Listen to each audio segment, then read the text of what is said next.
6 de agosto de 1945, 8 horas e 15 da manhã. Um único bombardeiro B-29 americano chamado Enola Gay liberou uma bomba sobre Hiroshima, no Japão. 43 segundos depois, aquela bomba detonou a 580 metros acima da cidade. Em 0,3 segundos, menos tempo do que leva para piscar, a temperatura no epicentro atingiu 3.870 graus Celsius, mais quente que a superfície do Sol. 70 mil pessoas vaporizaram instantaneamente. Suas sombras ficaram queimadas nas paredes de concreto. Era tudo o que restava delas. Sombras. Mas o imperador Hirohito ainda não sabia nada disso. Ele estava sentado em seu palácio imperial em Tóquio, a 500 quilômetros de distância, completamente alheio ao fato de que o mundo havia mudado para sempre. Pelas próximas horas, ele não fazia ideia de que uma cidade inteira havia sido apagada da existência. E quando finalmente descobrisse, sua reação determinaria se milhões mais morreriam ou se a guerra finalmente terminaria. Deixe-me levá-lo para dentro dessas horas cruciais, porque o que aconteceu a seguir revela algo aterrorizante sobre o quão perto o Japão chegou de continuar a guerra, mesmo depois de ver o que a bomba atômica poderia fazer. Os militares japoneses vinham mentindo para Hirohito há anos. Eles estavam perdendo batalha após batalha, mas cada relatório enviado ao imperador afirmava vitória. Quando as forças americanas capturaram ilha após ilha pelo Pacífico, os generais japoneses disseram a Hirohito que eram retiradas estratégicas. Quando submarinos americanos afundaram 90% da frota mercante do Japão, cortando suprimentos de comida e combustível, os líderes militares asseguraram ao imperador que a economia do Japão estava estável. Hirohito vivia em uma bolha de informações falsas. Todo o seu entendimento da guerra era filtrado através de comandantes militares que eram ou iludidos ou deliberadamente enganadores. Em agosto de 1945, o Japão já havia perdido a guerra por todas as métricas possíveis. Sua marinha estava destruída. Sua força aérea havia sido reduzida a ataques kamikaze porque não tinham combustível para missões adequadas. Bombardeiros B-29 americanos estavam incendiando cidades japonesas à vontade, enfrentando quase nenhuma resistência. Tóquio havia sido queimada até o chão em março, matando mais de 100 mil pessoas em uma única noite. Mas os conselheiros militares de Hirohito continuavam dizendo a ele que o Japão ainda podia vencer. O plano deles se chamava Ketsugo, a batalha decisiva da pátria. Eles se convenceram de que se pudessem apenas infligir baixas suficientes às forças americanas invasoras, os Estados Unidos negociariam um acordo de paz em vez de continuar lutando. Isso era insano. A América havia gastado 4 anos e bilhões de dólares lutando pelo Pacífico. Eles não iam parar às portas do Japão. No entanto, os militares japoneses estavam preparando todos os civis, homens, mulheres e crianças, para lutar até a morte. Eles distribuíram lanças de bambu para crianças escolares. Eles treinaram mulheres para amarrar explosivos em seus corpos e se jogar sob tanques americanos. Os militares estocaram 5.000 aviões kamikaze para a invasão. Eles não estavam exagerando sobre lutar até a última pessoa. Eles falavam literalmente. Nessa loucura chegou a bomba atômica. Às 8 horas e 15 da manhã de 6 de agosto, o bombardeiro Enola Gay, pilotado pelo Major Thomas Farraby, liberou Little Boy sobre Hiroshima. A bomba caiu por 43 segundos. Durante esses 43 segundos, tudo ainda estava normal em Hiroshima. As pessoas estavam indo para o trabalho. Crianças estavam indo para a escola. Alguns notaram o único B-29 no céu, mas não ficaram alarmados. Aviões únicos geralmente significavam reconhecimento, não ataques de bombardeio. Então a bomba atingiu a altitude de 580 metros e detonou. O urânio dentro alcançou massa crítica e a fissão nuclear começou. Em 1/1000º de segundo, a temperatura no núcleo atingiu vários milhões de graus. Uma bola de fogo de 274 metros de diâmetro se materializou sobre a cidade. Tudo dentro de um raio de 800 metros simplesmente deixou de existir. Pessoas, prédios, carros, árvores, tudo virou vapor ou foi esmagado por uma onda de choque viajando mais rápido que o som. O clarão de luz era tão brilhante que pôde ser visto a 400 quilômetros de distância. As pessoas o descreveram como se um pedaço do sol tivesse caído na Terra. A onda de choque que se seguiu arrasou tudo dentro de um raio de 3 quilômetros. Prédios que haviam sobrevivido a ataques de bombardeio convencionais por anos foram obliterados em segundos. A onda de explosão foi tão poderosa que criou ventos de mais de 965 km por hora no epicentro. Então veio a radiação térmica. Todos dentro de um raio de 1,5 km do epicentro que sobreviveram à explosão inicial pegaram fogo. Suas roupas se inflamaram. Sua pele derreteu. O calor era tão intenso que vaporizou a umidade em seus corpos, fazendo as pessoas explodirem. Sobreviventes descreveram ver pessoas andando em chamas, sua pele pendurada em seus corpos em tiras, não emitindo nenhum som porque estavam queimadas demais para gritar. A nuvem em forma de cogumelo subiu 12.000 metros no céu. Pilotos no Enola Gay, voando a 17 quilômetros de distância, sentiram a onda de choque atingir seu avião. Eles olharam para trás e não podiam acreditar no que estavam vendo. O coronel Paul Tibbets, o piloto, transmitiu de volta à base com uma mensagem simples. Resultados claros, bem-sucedidos em todos os aspectos. Essa foi a maior subestimação do século. Mas aqui está o ponto. Ninguém em Tóquio sabia o que havia acontecido. A bomba havia destruído a infraestrutura de comunicações de Hiroshima instantaneamente. Todas as linhas de telégrafo, todas as linhas telefônicas, tudo foi cortado. O comando militar em Tóquio tentou ligar para Hiroshima para obter relatórios. Nada. Eles tentaram a guarnição do exército na cidade. Silêncio. Eles tentaram a base naval. Nenhuma resposta. Por horas, o quartel-general militar japonês não fazia ideia do que havia acontecido com uma cidade inteira de 350.000 pessoas. Os primeiros relatórios que chegaram a Tóquio eram confusos e contraditórios. Um trabalhador ferroviário a cerca de 32 quilômetros de Hiroshima viu o clarão e sentiu a onda de choque. Ele enviou um telegrama dizendo que algo catastrófico havia acontecido, mas ele não sabia o que. Um observador da marinha viu a nuvem em forma de cogumelo à distância e relatou que parecia que um vulcão havia entrado em erupção dentro da cidade. O comando militar pensou que talvez um depósito de munições tivesse explodido ou talvez os americanos tivessem largado centenas de bombas simultaneamente. Ninguém entendia o que era uma bomba atômica. O Japão tinha seu próprio programa de armas nucleares, mas estava anos atrás do da América.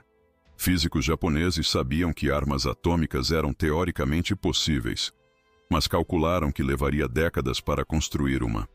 A ideia de que a América não apenas havia construído uma, mas a havia miniaturizado o suficiente para caber em um avião, e realmente a havia usado estava além da compreensão.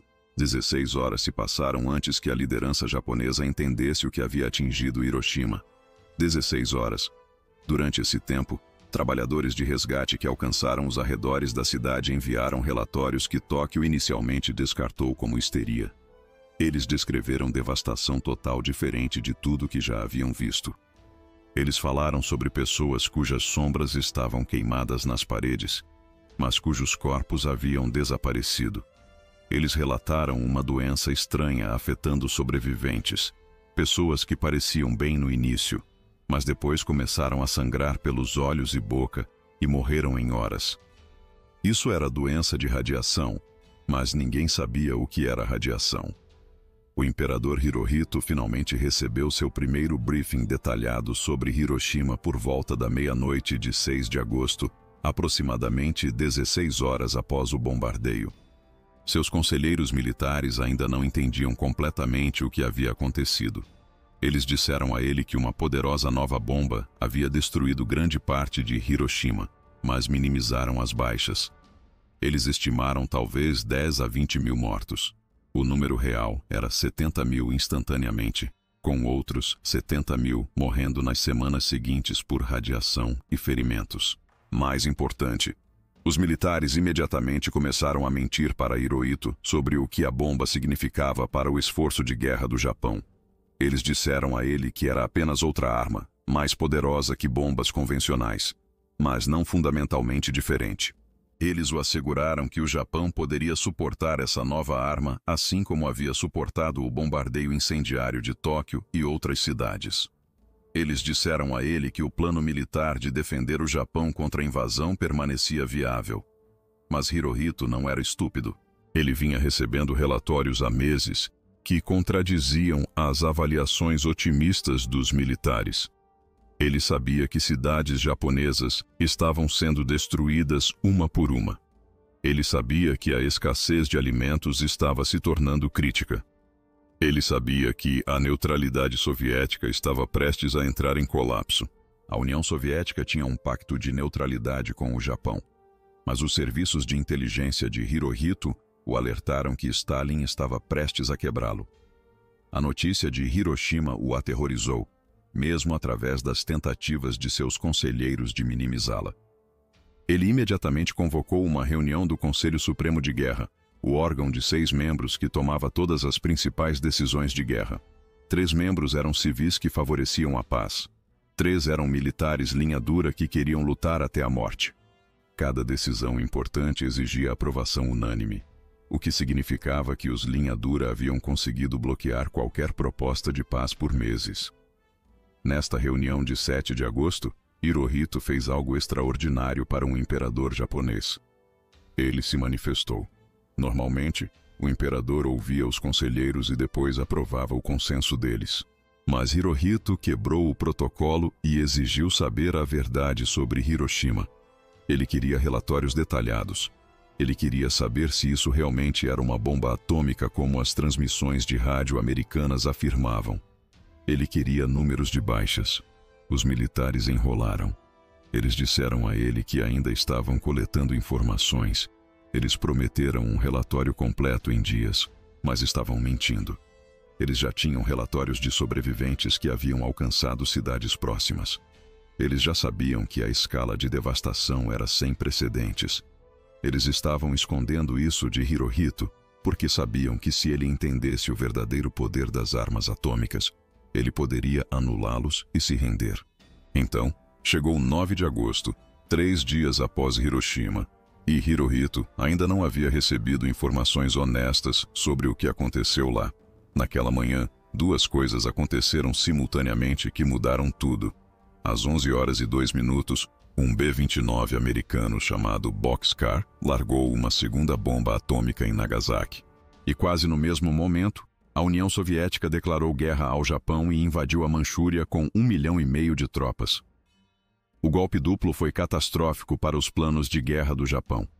Os militares haviam se convencido de que só precisavam defender as ilhas principais. Eles haviam descartado territórios como a Manchúria, pensando que a neutralidade soviética duraria. Agora, de repente, o Japão enfrentava uma catástrofe em 2 frentes. Bombas atômicas americanas do sul, exércitos soviéticos do norte. Nagasaki foi diferente de Hiroshima de uma forma crucial. As comunicações não foram completamente destruídas. Relatórios chegaram a Tóquio em horas. E esses relatórios eram tão detalhados e horríveis que os militares não puderam escondê-los de Hirohito. Sobreviventes descreveram os mesmos fenômenos. Um clarão cegante, uma nuvem em forma de cogumelo, devastação instantânea, mais 40.000 pessoas mortas instantaneamente. Quando Hirohito foi informado sobre Nagasaki na noite de 9 de agosto, algo se quebrou dentro dele. Seus conselheiros mais tarde descreveram seu rosto como cinzento. Suas mãos tremiam. Pela primeira vez na guerra, o imperador parecia realmente entender o que o Japão estava enfrentando. Uma testemunha disse que Hirohito sussurrou: "Como podemos continuar a guerra assim?" Já era uma pergunta retórica, mas revelava seu estado de espírito. Naquela noite, Hirohito exigiu outra reunião do Conselho Supremo de Guerra. Ela começou às 23h50 de 9 de agosto, em um bunker subterrâneo sob o Palácio Imperial. A reunião duraria até as 2 da manhã. Essas 3 horas determinaram o destino de milhões. Os membros civis do Conselho argumentaram por rendição imediata. Eles apontaram o óbvio. O Japão havia perdido. As bombas atômicas provaram que a América poderia destruir cidades japonesas uma por uma, sem arriscar um único soldado. A invasão soviética significava que o Japão enfrentava inimigos de todos os lados. Continuar a guerra significava suicídio nacional. Os membros militares se recusaram a se render. Mesmo depois de 2 bombas atômicas, mesmo depois da invasão soviética, seus argumentos eram delirantes, mas eles acreditavam neles apaixonadamente. Eles alegaram que o Japão ainda tinha milhões de soldados prontos para lutar. Eles alegaram que o terreno montanhoso do Japão tornaria a invasão impossível. Eles alegaram que o espírito japonês superaria a tecnologia americana. Mais insanamente, eles argumentaram que a América provavelmente só tinha 2 bombas atômicas e havia usado ambas. Isso era pensamento desejoso beirando a fantasia. Mesmo que fosse verdade, o que não era, a América já havia demonstrado que poderia destruir cidades inteiras com bombardeio incendiário convencional. A bomba atômica apenas facilitou, mas os líderes militares estavam tão comprometidos em lutar até a morte que a lógica não se aplicava mais. A reunião chegou a um impasse. 3 votos pela paz, 3 votos por continuar a guerra. Sob procedimentos normais, isso significava que nenhuma decisão poderia ser tomada. Mas o primeiro-ministro Kantaro Suzuki, que apoiava a rendição, fez algo sem precedentes. Ele se virou para o imperador Hirohito e pediu que ele tomasse a decisão sozinho. Isso violava todas as tradições do governo japonês. O imperador não tomava decisões políticas. Ele aprovava decisões de consenso tomadas por seus conselheiros. Pedir que ele escolhesse lados em um conselho dividido era quase impensável. Mas Suzuki sabia que era a única maneira de quebrar o impasse, e ele apostou que Hirohito, tendo finalmente visto a verdade sobre as bombas atômicas, escolheria a rendição. Todos na sala se viraram para olhar para Hirohito. O silêncio era absoluto. Por vários segundos, o imperador não disse nada. Testemunhas disseram que lágrimas escorriam pelo seu rosto. Finalmente, ele falou. Sua voz era tão baixa que as pessoas se esforçaram para ouvi-lo. Ele disse que não podia suportar ver seu povo sofrer mais. Ele disse que o plano militar de continuar lutando resultaria na destruição completa do Japão e na extinção do povo japonês. Ele disse que o insuportável deve ser suportado, e ele escolheu a rendição. Vários oficiais militares na sala começaram a chorar. Alguns caíram de joelhos. Um general mais tarde cometeu suicídio em vez de aceitar a rendição. Mas naquele momento, a guerra terminou. Quando o imperador falou, sua palavra era absoluta. Mesmo os linha dura que queriam continuar lutando não podiam desafiar um comando imperial direto. Mas a história não havia terminado. Entre a decisão de Hirohito em 10 de agosto e o anúncio real de rendição em 15 de agosto ao meio-dia, um grupo de oficiais militares tentou um golpe. Eles tentaram tomar o Palácio Imperial, encontrar a gravação do anúncio de rendição de Hirohito e destruí-la antes que pudesse ser transmitida. Eles falharam, mas por pouco. O golpe chegou a horas de ter sucesso. Quando o anúncio de rendição de Hirohito finalmente foi ao ar em 15 de agosto ao meio-dia, foi a primeira vez que a maioria dos cidadãos japoneses ouviu a voz de seu imperador. A qualidade da transmissão era ruim. Hirohito falava em japonês formal que muitas pessoas comuns não conseguiam entender completamente, mas todos compreenderam a mensagem essencial. O Japão havia se rendido. Em seu anúncio, Hirohito referenciou as bombas atômicas diretamente. Ele disse: o inimigo começou a empregar uma bomba nova e mais cruel, cujo poder de causar danos é de fato incalculável, ceifando a vida de muitos inocentes. Ele continuou: se continuássemos a lutar, não apenas resultaria em um colapso final e obliteração da nação japonesa, mas também levaria à extinção total da civilização humana. Essa última frase é crucial. Hirohito entendeu algo que seus conselheiros militares se recusavam a aceitar. A bomba atômica não era apenas outra arma, era uma tecnologia que acabava com a civilização. Se o Japão forçasse a América a invadir, a América usaria mais bombas atômicas. Truman já havia autorizado o uso de bombas adicionais conforme ficassem disponíveis. A terceira bomba estava pronta para ser enviada para a ilha de Tinian em 13 de agosto. Uma quarta estaria pronta em 24 de agosto. Depois disso, a América poderia produzir mais 3 por mês. O Japão teria sido sistematicamente destruído cidade por cidade, até que nada restasse. As estimativas de baixas para uma invasão em larga escala e campanha de bombardeio atômico variavam de 5 a 10 milhões de japoneses mortos. Hirohito preveniu isso ao se render quando o fez. Mas aqui está a pergunta assustadora. Por que foram necessárias 2 bombas atômicas? Por que o Japão não se rendeu imediatamente após Hiroshima? A resposta revela algo perturbador sobre como os governos funcionam durante tempos de guerra. Líderes militares ficam tão investidos em suas estratégias, tão comprometidos com sua visão de mundo que não podem aceitar a realidade, mesmo quando ela está obliterando suas cidades.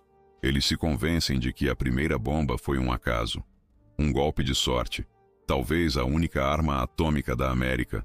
Eles precisavam da segunda bomba para provar que era destruição repetível e sistemática. Ainda mais perturbador é o que sabemos agora.